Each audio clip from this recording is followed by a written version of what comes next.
The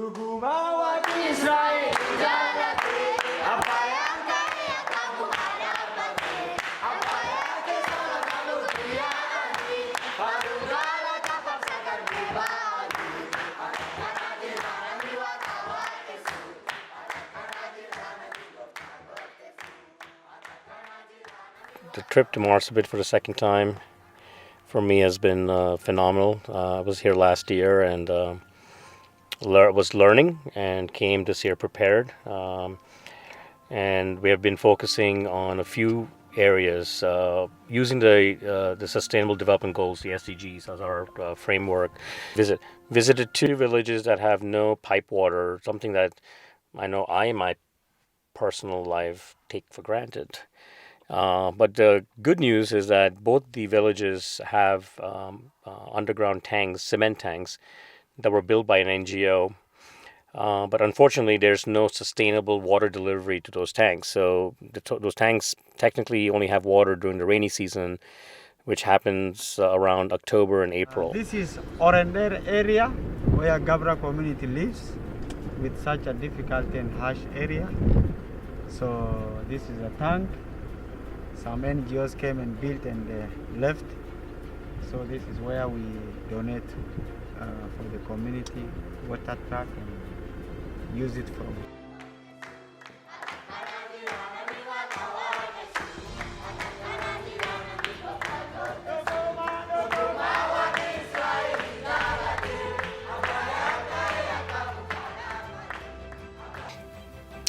And then we met with the community leaders and the community, and we've renewed that commitment for going forward. So we just need to work on deciding whether we deliver the water every 2 weeks or once a month, depends on the usage.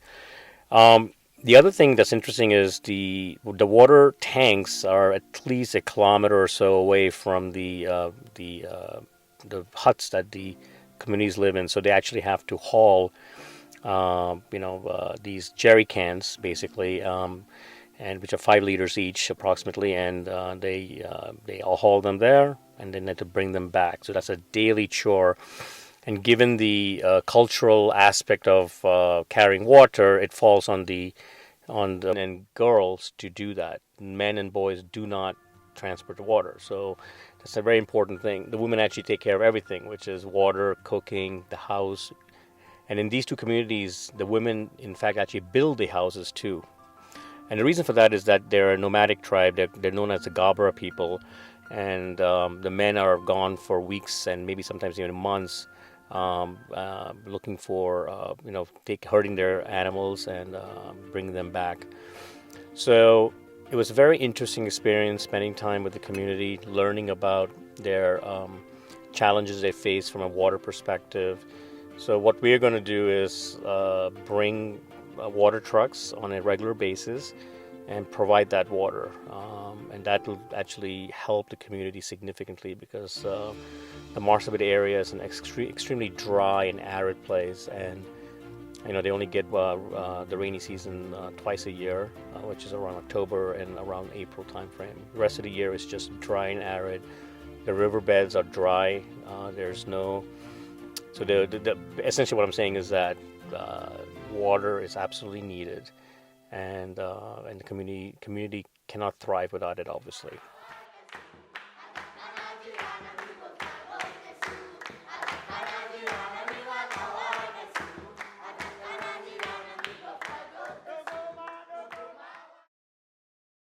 I live in Marsabit and I serve the community, like rescuing children, those who are malnourished, those who are sick, those who are vulnerable.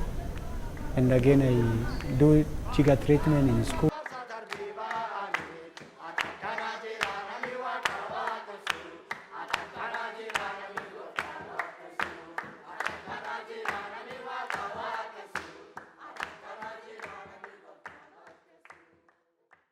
There's also the health aspect to the communities here in Marsabit.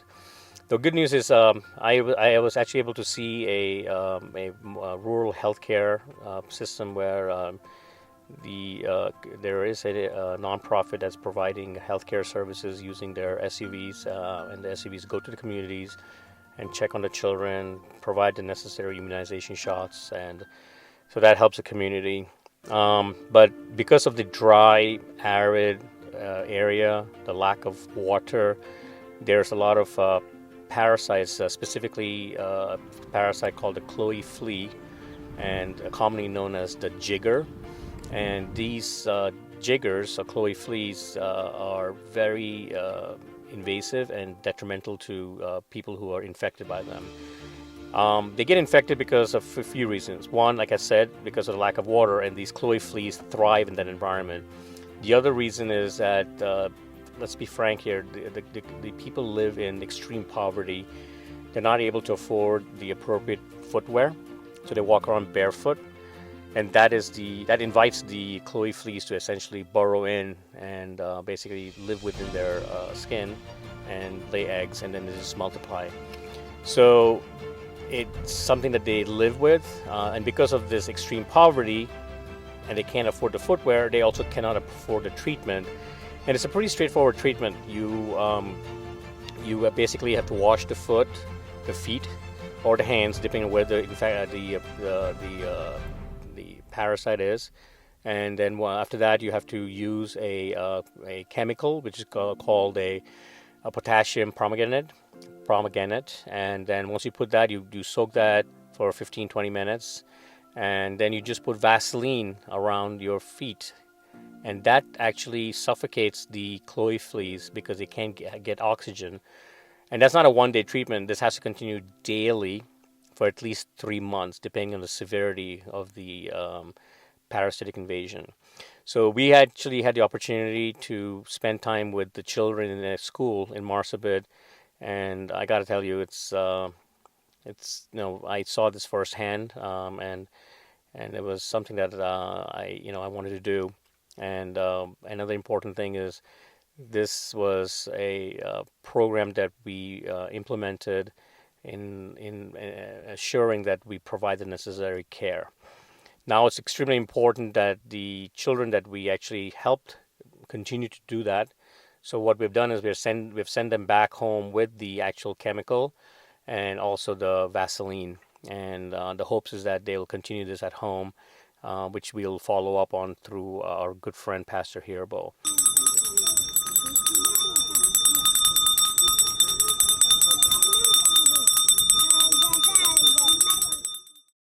It is now 30 years, and almost 32 years now I've been doing this work, and it's so far it's so good. I rescued almost 197 children, those who are HIV positive, and malnourished children, and the children from orphans, and some, to my capacity, I take them to school sometimes, and I help them. Some, if they don't have any way out, I keep them with myself. They live with me, and that is what I'm doing all.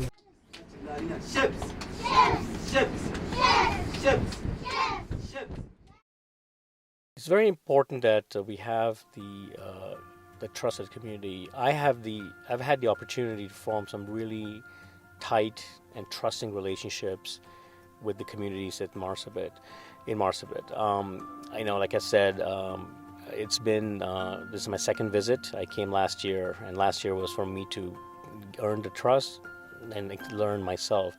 This year was to demonstrate that I can be a trusted partner of theirs. So I have formed some very good and trusting partnerships and relationships with the community, especially with Pastor Hirbo. And Pastor Hirbo has also helped me form relationships with the community leaders.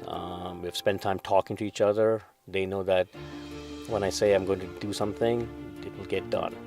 And that's how we are able to form the relationships. And Pastor Hirbo has been an amazing advocate for me, telling them how I've been able to support remotely from the United States. And I've come here now on the ground, in the field, and making sure that they see my face. So that's how you tighten that relationship. I've put several things in place with Pastor Herbo. So we have to make sure this is sustainable. So Pastor Herbo and I have agreed that we have to come up with a we cannot what we say in the United States, we cannot boil the ocean. There's several challenges in Marsabit, so we have agreed to narrow in on and focus in on few specific areas, and that's how we make things sustainable. Once we sustain that, we can move on to other areas to focus on. So I know when I leave, we're going to definitely have a sustainable water delivery system. We're going to ensure that we have food for communities that do not have access to nutritious food. We're also going to continue the what we call the Jigger program for the schools and the children. And then we're going to continue to provide quality education. So what does that mean? We're going to make sure that we pay the teachers' salaries. We provide the necessary school supplies. That includes uniforms, school bags. And we also are going to focus on something else, sanitary living. A lot of these communities don't have access to, portable toilets. So we're building latrines, and we're now going to start exploring portable toilets to see whether that's a model that we can bring to play. So net, it's this partnership with Pastor Herbo and this agreement that we have in place that is going to allow us to continue to provide the sustainable needs that the community has. Would you perhaps mention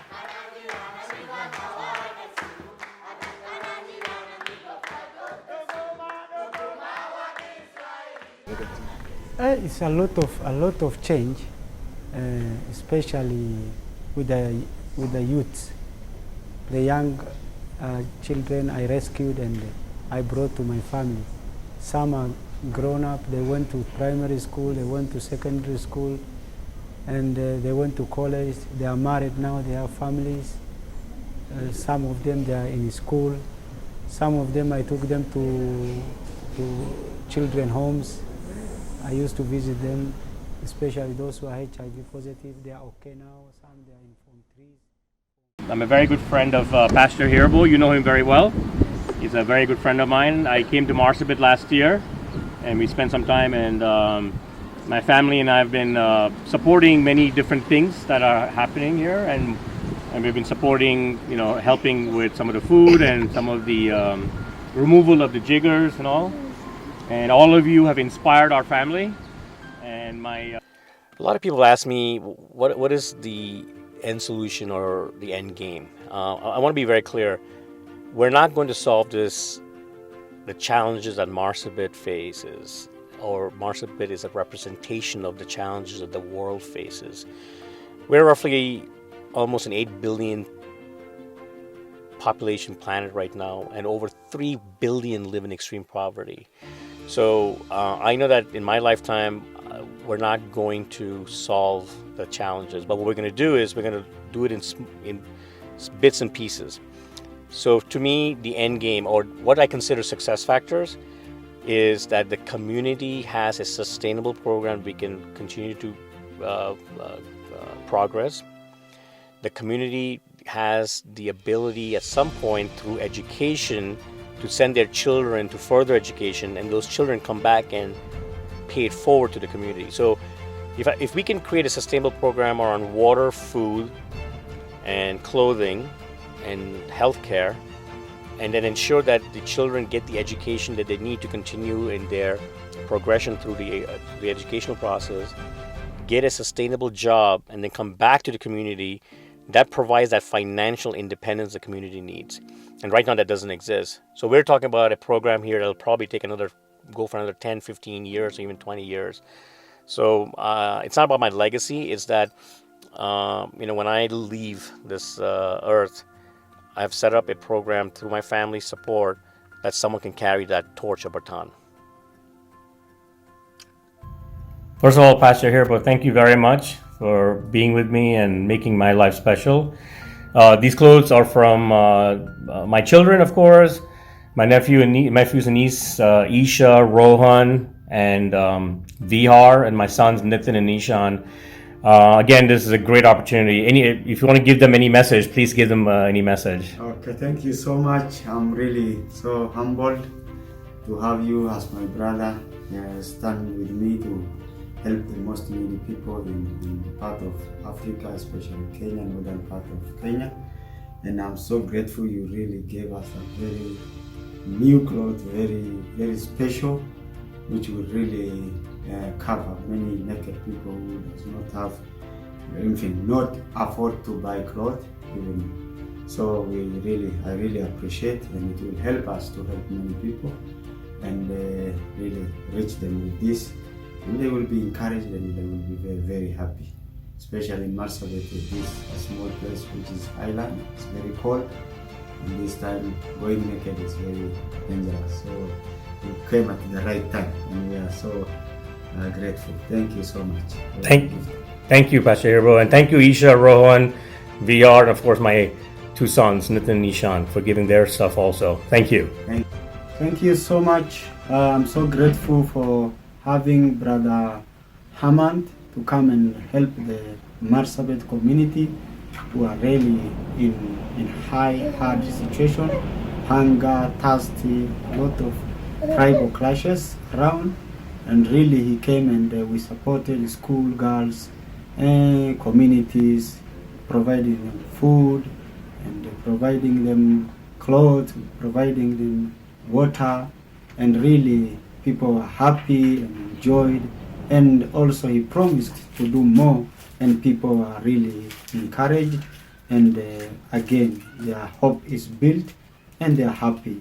In fact, we really appreciate and really we love. Thank you, brother.